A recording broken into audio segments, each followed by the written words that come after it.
It's a life many dream of, right? Chilling in the airport VIP lounge or completing the Times crossword with your fountain pen while awaiting your flight to Monaco. Tyler Brûlé, originally from Winnipeg, is the guy who turned that dream into a magazine. It's called Monocle, a briefing on global affairs, business, and culture. It also sells the idea of freedom. Now, prior to Monocle, Tyler launched Wallpaper magazine. Art, design, architecture, travel. Go down to Copenhagen, go to Tokyo, get back into London on Saturday. A celebration of a certain kind of life that he dreamed up when his own life was seriously threatened.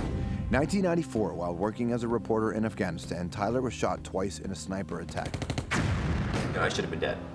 Simple as that. And while recuperating, he created the brand that he would eventually embody. Smart, stylish, globetrotting. And he's extended that brand to a radio service, boutiques, creative direction for the likes of BlackBerry and Porter Airlines, and a Monocle bureau that's brought him back home to Canada. Please welcome to the show, Tyler Brûlé.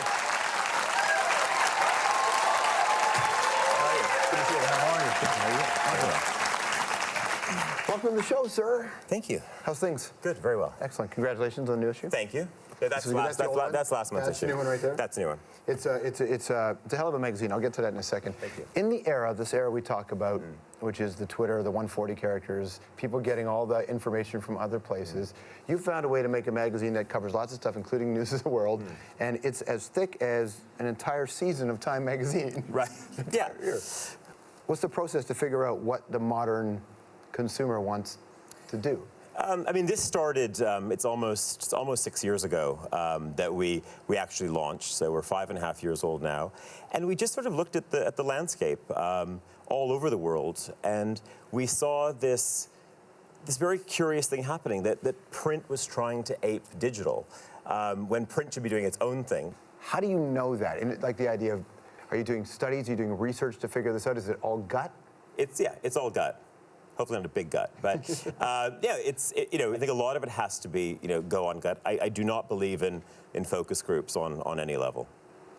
And the entire industry seems to do that, though. They do. That's part of the problem. I don't think that you can lead a good editorial floor by committee. I mean, that's why you have editors. And we're talking about becoming your own brand. What's the way to do it, though? When people want to go and get heard in a very busy online world, how do they get themselves heard? Starting out, I think being able to be persuasive, succinct, articulate with your ideas is absolutely key.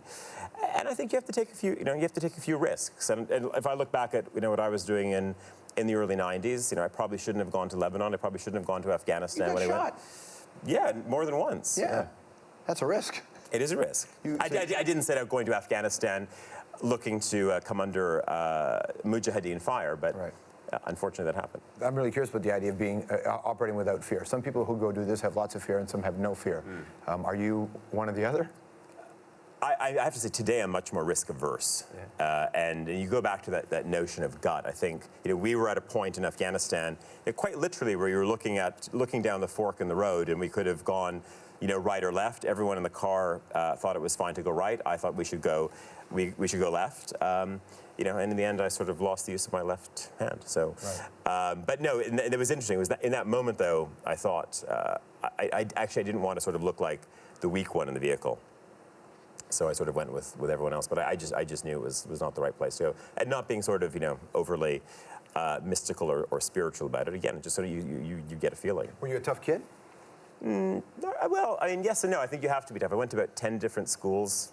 11 different schools in Canada. So I think you have to be tough if you sort of change schools that often. Let's take a look at some of those. Let's go to some of your yearbook headshots for a second if we can. Oh my God. This is good. So there's grade 10, right? Yeah. Nepean, Ottawa. And let's go grade 11. Oh, hey, it's Etobicoke Collegiate. That's 11. Grade 12, of course, the year before you had nice hair. That's where the hair's coming. There it comes. That's the vibe haircut right there. Yeah, definitely. In the mid-late 80s. Almost looks like an afro. Picture Day is one of these first moments for a kid of real public insecurity when they realize, oh, right, this is what's going to be on record. And obviously style is a big part of what you've been a part of and sold in your business. Were you conscious of that back then? Listen, I was leading the way, I felt at the time, so. What year was that? I like this too. Let's go back to 84 for a second. Watch this video here. And today in studio, we've got 2 students to debate this question. And let me introduce them to you. Tyler Brûlé is 17, and he agrees with what the Americans did. And Jennifer Millette is 18, and she disagrees with what the Americans did. So, Tyler, why don't you start and give us your argument first? Okay, off the top, I think the United States overall was morally just in doing it. I think the people, Americans are being knocked off left and right all over Europe. You were doing this earlier. Have I turned the color of this cup? Not at all. You look great. A lot of people when they're 17 were in their basement not getting out there, sticking their neck out, but you were. Yeah. When you have so much that you said on the record for so long, do you stand by all those things that you used to talk about? Pretty much, yeah. I'm still kind of hawkish. You know, with all the cutbacks going on here, not just government cutbacks, but also just cutbacks because privately run companies that are shareholder-driven, they've cut back. International news bureaus are going away. So that era of international, there's a generation that's going to grow up without really understanding what international news... That it was even there before. Right. Will that have a long-term negative impact? Absolutely, and it's but I think at the same time I think there's going to be a variety of organizations which are going to be able to rise above that. But in a sense, but I think you go to a lot of media boardrooms and there's a lot of people who forced every network to spend too much time.